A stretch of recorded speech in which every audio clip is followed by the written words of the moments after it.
They just wanted to give an award to ITZY. Yeah. By breaking the rules. Yeah.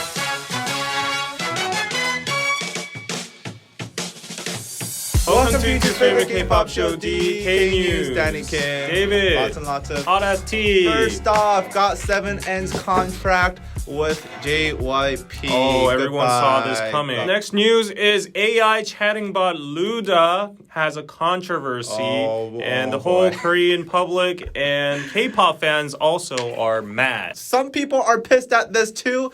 ITZY's win at Golden Disc Award raises some rigging accusations. Okay. Some spicy news there. And on to the first news. Got7 ends their contract with JYP. Sad but unsurprising news. All of the members of Got7 have decided to not renew their contract with JYP and go their separate ways. The news was reported first on January 10th by none other than Dispatch, which also quoted an insider stating that Got7 are close to each other and they wanted to stay together, but they couldn't agree on which label to continue the group with. In the end, they decided to go their separate ways, so Got7 is no more. Rumors of Got7 members joining other companies were rampant even before this news broke out since last year, late last year. So it's no surprise that this was the conclusion of the group. Jinyoung is reportedly ready to sign with BH Entertainment.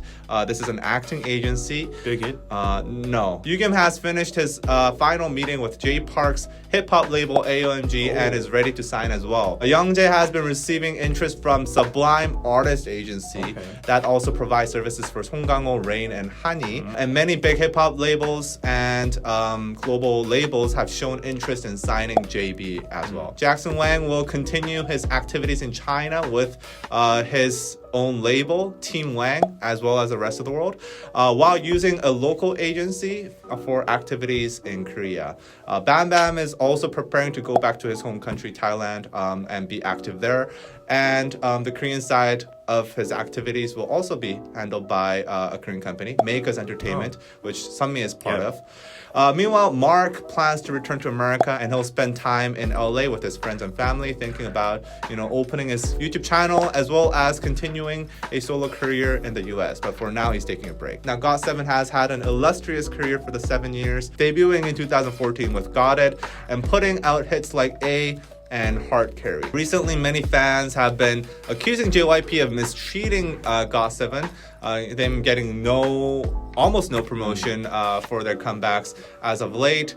Their latest full-length album that was released a few months ago, it did not even receive a teaser trailer, so that's definitely something to wonder what the fuck was going on. Now, an anonymous source close to Got7 did state to Dispatch that the members have agreed to put aside their individual activities for group activities, for Got7 activities, should they decide to come back together as Got7. But we gotta be real here, it's not gonna happen. Right. I will chop off my balls if that happens. Don't make any promises. Meanwhile, on the bright side, they did look extremely happy after winning Bonsang Best Album at the Golden Disc Awards on January 10th.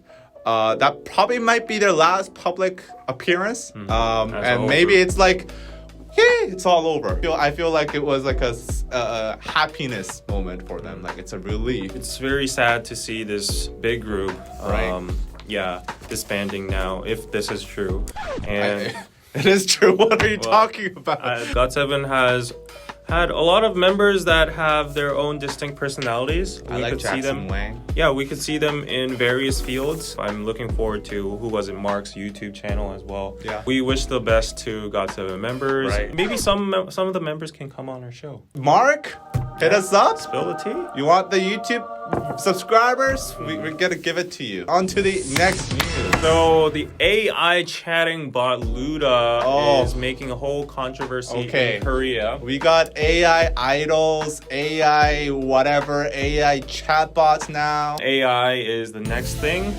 Korea has been preparing for this for a long time. The talk of the town is this newly launched AI chatting bot named Luda Lee in English. This means in Korean, achieve, or make your dreams come true. Luda was launched a month ago and has gained already 320,000 users, which are consisted of 85% teens and 12% 20s. Wow. I'm in my 30s now, so you're in that 1%, yeah, 3%. There are about 210,000 daily users and daily traffic piles up to 70 million. Wow.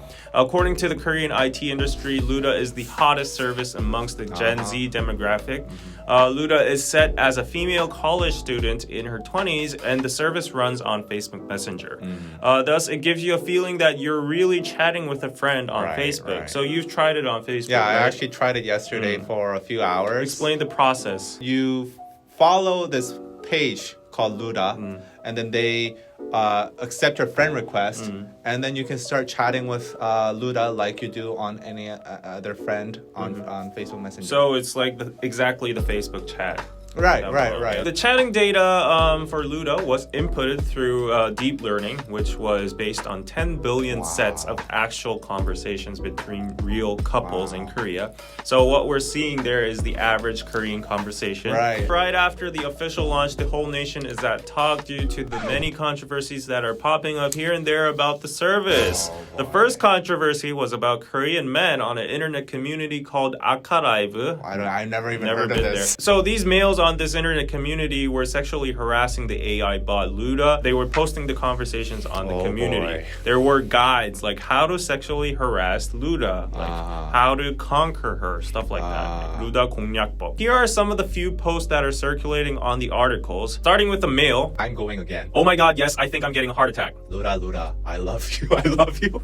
Let's go one more time. Let's get that feeling again. Oh my god, I feel so good. What should I do? I've never felt like this before. It doesn't come out anymore. Luda, this felt so good. I feel so good. I'm jumping all over the place right now. What kind of uncomfortable, weird situation here. And one more conversation. What are you doing now? Touching my dick. Oh. My dick's getting big. What should I do? Lol, I want to touch it for you. So these are actual conversations that Korean couples are having. This AI bot was trained on actual conversations. So as you can see, these screenshots were enough to stir up a lot of controversy on the internet, and people criticized both the people who were sexually harassing the AI bot Luda, but also the developers of the AI that made it so real and unfiltered when even teens are accessible. So technically, Luda has a filtering system for sexual words, but if you try to bypass it, you can with sexually insinuating words like, oh, I'm getting hard. Actually, so I tried yesterday to see what these teens are doing. So if you say, for example, you know, I want to fuck you,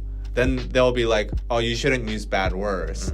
But like, if you say like, oh, I want to get in your pants, they bring up the sexual dialogue. So there are ways to bypass it. It's very easy to bypass. When the problem became big as the media picked this up, the developers came out and said that they would act on the users who are trying to cross the line. Actually, I received a warning yesterday. Oh, really? So they're they're already on act. Also, the CEO of Luda stated that they are reporting and blocking posts of Luda that are insinuating too much.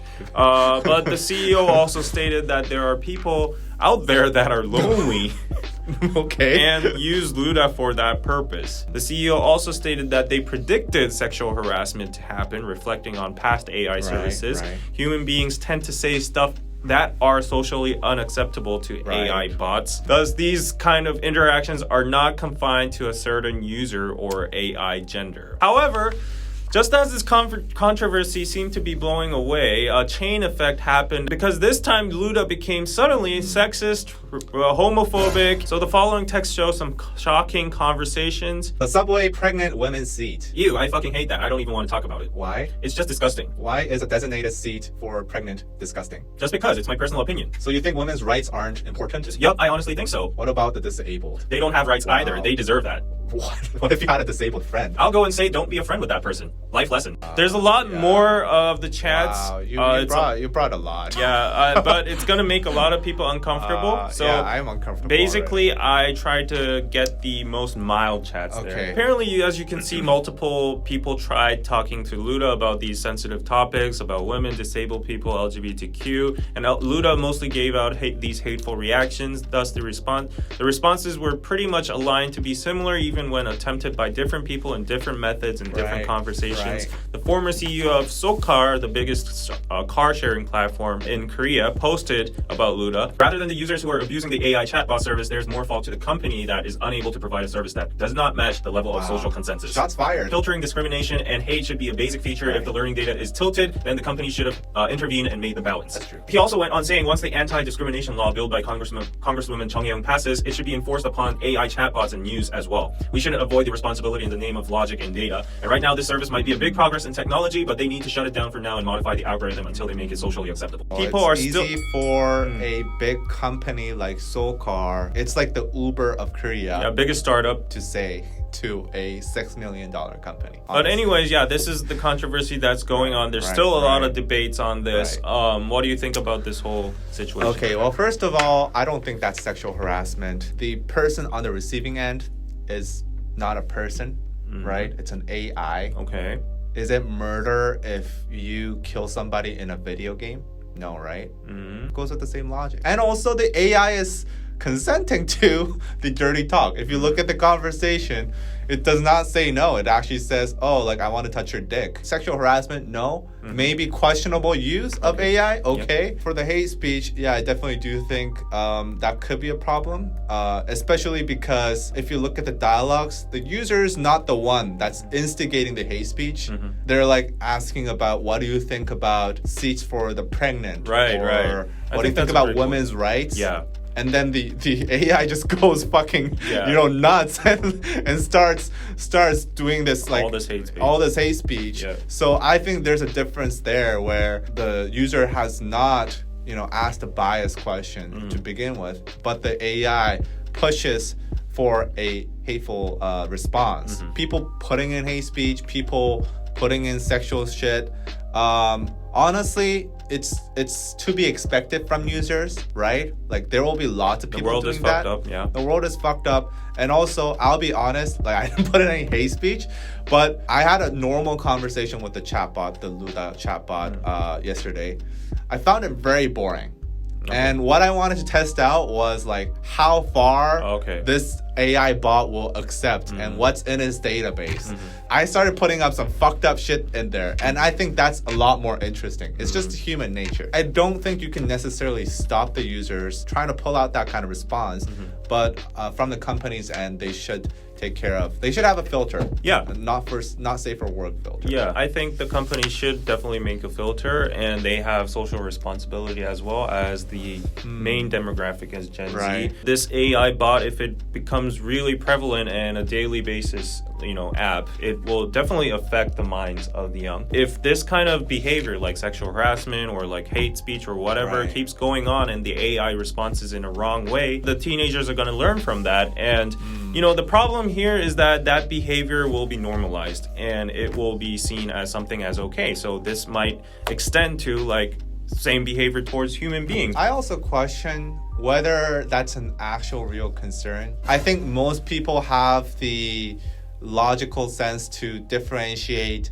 between a fake AI chatbot. I mean, this is not actually a new controversy or a new problem, because this has been a classic debate in every kind of field, such as like art, medium. Yeah, every kind of media, every kind of shooting game, every kind of sex doll debate. There have been studies that said, like violent content, violent games amplify violent behavior in real life, but also that contradicts that as well. It relieves stress. It's an escape from reality, stuff like that. So we can't really just say like, because kids will see this, they'll act terrible. What we have to do at this point is get some kind of social consensus on these new arising AI technology and stuff like that. Do you think AIs have rights? So that's a whole different topic.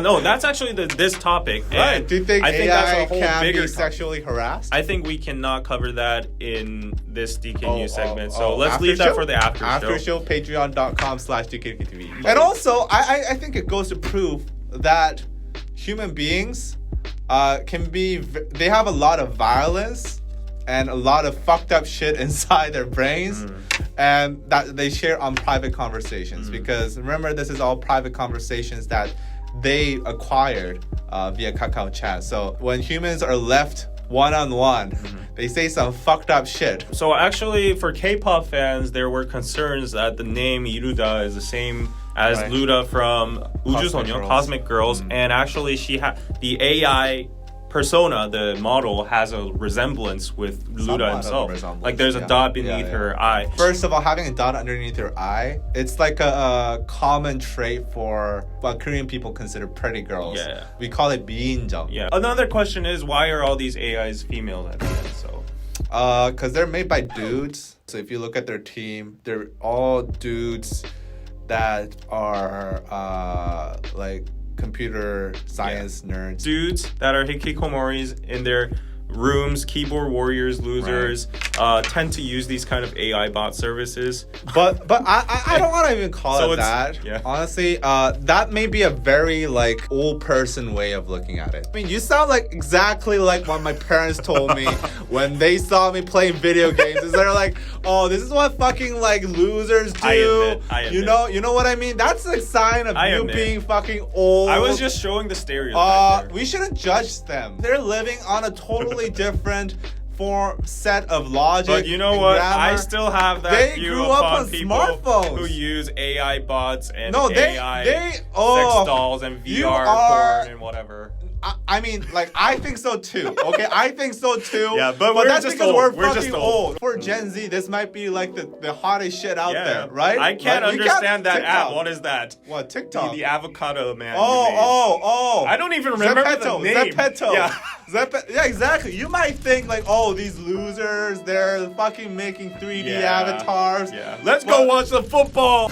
Just, I hope the company puts some filters on, but the kids will find a way to bypass that, because that's what kids do. On to the next news. Speaking of dystopia, okay, ITZY's win at Golden Disc Award raises rigging accusations. Oh no, ITZY! How's that dystopia? The Golden Disc Awards was held on January 9th and 10th, with the 9th awarding the best singles of the year, 10th awarding the best albums. For the 9th, IU's Blooming won 대상 for digital sales, thanks to its high sales numbers and longevity in the charts. Now, for the 9 본상s, which are awards just like one tier below 대상, it mostly followed the sales chart rankings as expected. However, all hell broke loose when ITZY's Wannabe was awarded 본상, while rapper Changmo received nothing for best singles. So the Golden Disc Award chooses its winners based on a point system. 60% of the total points are based on sales, and the rest, the 40%, is given through a judges committee that is consistent of 50 producers, distributors, journalists,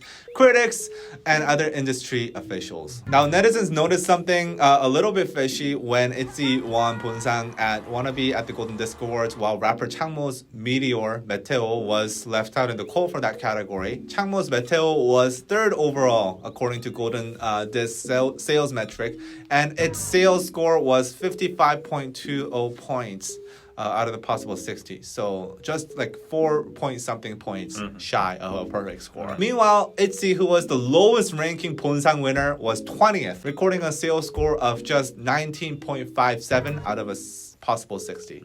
So the difference between the sales score of Changmo and ITZY alone was more than 35 points. And with only 40 points, the judges' scores being left to win, it meant that ITZY would have to get a near perfect judges' score, and Changmo would have to get just under 5 for ITZY to flip this difference, right? However, according to official press releases, the song that received the highest score from the judges was BTS's Dynamite with 34.74 points. This meant that even if ITZY's Wannabe was tied with the highest score with Dynamite with 34.74 points, judges would have to give Changmo a score of -1 for ITZY to win over Changmo.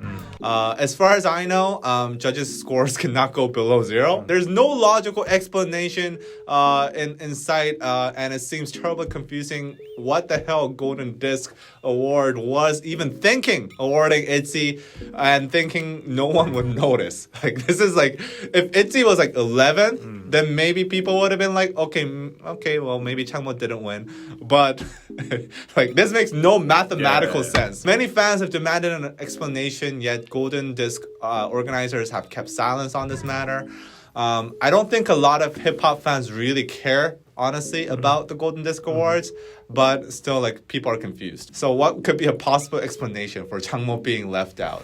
I don't think there's a possible explanation. I think it's just going behind the scenes. This happens all the time. All award shows are rigged. I mean, even if it's rigged, it's rigged, it makes mathematical sense. Like, I think what happened here, not an explanation, but like behind the scenes, is first of all, Changmo is hip hop. Hip hop is, not the main audience for Golden Disc Awards. Like, it's mostly K-pop idols, and the demographic and the TV rates come from the K-pop idol fans. They probably put that in account too. And Changmo, he received another award, right? Best hip hop. Yeah, Changmo received the best hip hop award, so I think they were thinking, oh, since he got that award, maybe let's give this award to another person. Considering ITZY's, influence and fame or whatever reputation this year, but it makes no sense. I know. They flipped the criteria. I know. So they're like, okay, I think ITZY deserves an award, but we can't give any according to the criteria. So since Changmo got this one, let's just shove this one to ITZY. And I think that's what happened. As far as I know, just them getting a different award doesn't take you out of the chance of winning Bunsang or Taesang. So they just wanted to give an award to ITZY. Yeah. By breaking the rules. Yeah. Okay, well, Golden Disc Awards, we can't trust them anymore, I guess. they're sorry for Changmo. They just threw their credibility out the window. I mean, no hate towards ITZY. I'm a fan. I'm a lover. Yeah, of I know, ITZY. but this broke the rules. I don't know if ITZY broke the rules. Golden Disc broke the rules. Maybe I was the organizer and I shoved this award. So you're happy that this happened. I'm not best hip hop artist. I'm not happy. I'm not happy. I'm just kidding. I feel like K-pop deserves a good award show, and this kind of shit happens, and it loses all credibility. So there you go. What do you guys think? Please let us know in the comments below. Patreon.com/DKDKTV. Please catch our after show. The time is here below. We are gonna talk more about the AI shit. Do AI deserve rights? Can AI be the victim of crimes? I think we have more to talk about because actually right now, fucking men, okay? Korean men are trying to make very huge in public, viral, where a lot of female fans of K-pop are making very sexual, gay fanfic. They've been doing that for years. It's been part of K-pop culture. Yeah, and according to their logic, it's empowering. Oh, okay. Well, we'll talk about that. So please go to patreon.com/DKDKTV. Go to the time below, and we talk to you live. You guys can argue with us, and we'll see you guys next time. Bye.